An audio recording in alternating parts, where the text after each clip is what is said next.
2012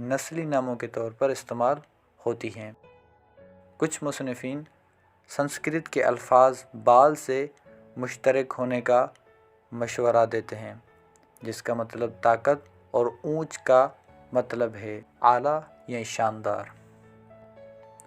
بلوچوں کا سب سے قدیم سنسکرت حوالہ گجرا پر خاندان کے بانی ناگا بھٹ اول نے ملیچاس کی ایک طاقتور فوج کو پسپا کیا، جس کا ترجمہ بلوچ غیر ملکی کے طور پر کیا گیا ہے۔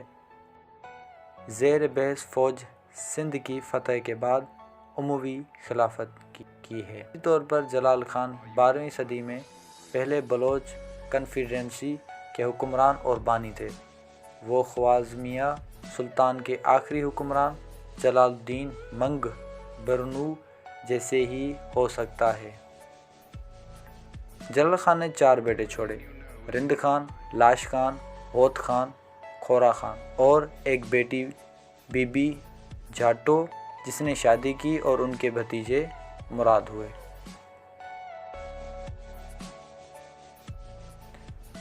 19ویں صدی تک عرب مصنفین بلوچوں کو کرمان، خراسان، سیستان اور مکران کے درمیان کے علاقے میں رہنے والے کے طور پر کہتے تھے، جو اب مشرقی ایران ہے۔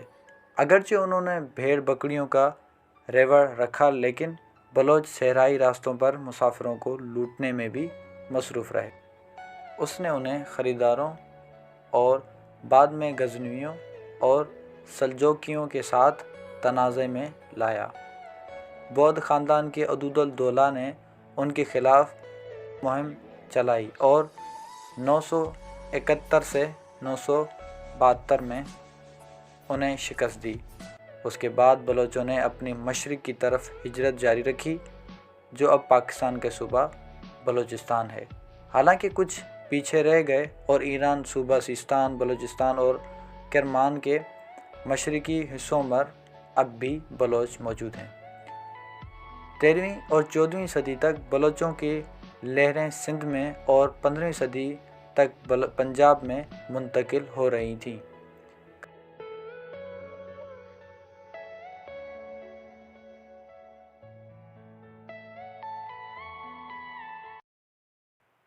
کراچی یونیورسٹی کے پروفیسر ڈاکٹر اختر بلوچ کے مطابق بلوچی چھوٹے برفانی دور میں بلوچستان سے ہجرت کر کے سندھ اور پنجاب میں آباد ہوئے۔ چھوٹے برفانی دور کی تعریف روایتی طور پر 16ویں اور 19ویں صدی، متبادل طور پر تقریباً 1300 سے لے کر 1850 تک کی مدت کے طور پر کی جاتی ہے۔ اگرچہ مقامی ریکارڈ کے ساتھ کام کرنے والے موسمیاتی ماہرین اور مورخین اب اس مدت کے آغاز یا اختتامی تاریخوں پر متفق ہونے کی توفیق نہیں رکھتے، جو کہ مقامی حالات کے مطابق مختلف ہوتی ہیں۔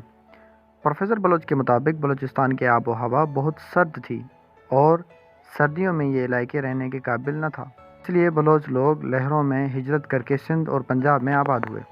وہ علاقے جہاں بلوچ آباد تھے فارسی، سیونی اور مغل بادشاہوں کے درمیان متوازہ تھا۔ اگرچہ مغل علاقے مشرقی حصوں پر کچھ کنٹرول قائم کرنے میں کامیاب ہو گئے، 17ویں صدی تک میر حسن نامی ایک قبائلی رہنما نے خود کو بلوچوں کے پہلے خان کے طور پر قائم کیا۔ 1666 میں میر احمد خان کمرانی نے اس کی جگہ لی، جس نے احمد زرعی خاندان کے تحت قلات کی بلوچی خانیت قائم کی۔ نوآبادیات حکومت اور خطہ مؤثر طریقے سے برطانوی راج کا حصہ بن گیا۔ 2008 تک یہ اندازہ کیا گیا تھا کہ افغانستان، ایران اور پاکستان میں 8 سے 9 ملین کے درمیان بلوچ باشندے آباد تھے۔ وہ 130 سے زائد قبائل کے درمیان تقسیم تھے۔ کچھ اندازے کے مطابق یہ اعداد و شمار 150 سے زیادہ قبائلی ہیں۔ حالانکہ ضلعی قبائل کی گنتی کے طور طریقہ کار کے لحاظ سے تخمین مختلف ہوتے ہیں۔ قبائل جنہیں تمن کہا جاتا ہے کی قیادت ایک قبائلی سردار تمدار کرتے ہیں۔ ذیلی قبائل جنہیں پارس کہا جاتا ہے کی قیادت ایک مقدام کرتے ہیں۔ 5 بلوچ قبائل نے اپنے نام خان کی اولاد سے اخذ کیے ہیں۔ بہت سے، اگر سبھی نہیں تو، بلوچ قبائل کو ان کے اصل نسلی یا تاریخی قبائلی وفاداریوں کی بنیاد پر یا تو رند یا لاشاری کے طور پر درج بندی کیا جا سکتا ہے، جو نسل در نسل تعلقات میں پروان چڑھے ہیں۔ 15ویں صدی میں رند و لاشاری قبائل پاکستان کے ترمیم ضلع بھگٹی میں 1,80,000 بھگٹی مقیم ہیں۔ وہ راہیجہ بھگٹی، مسوری بھگٹی، کلپر بھگٹی، مرہٹہ بھگٹی اور دیگر ضلعی قبائل میں تقسیم ہیں۔ نواب اکبر خان بھگٹی نے 2006 میں اپنی موت تک بھگٹی بطور تمدان قیادت کی۔ کلات اکبر بھگٹی قبائلی رہنما اور 2006 سے 2015 میں اپنی موت تک جمہوری وطن پارٹی کے صدر رہے۔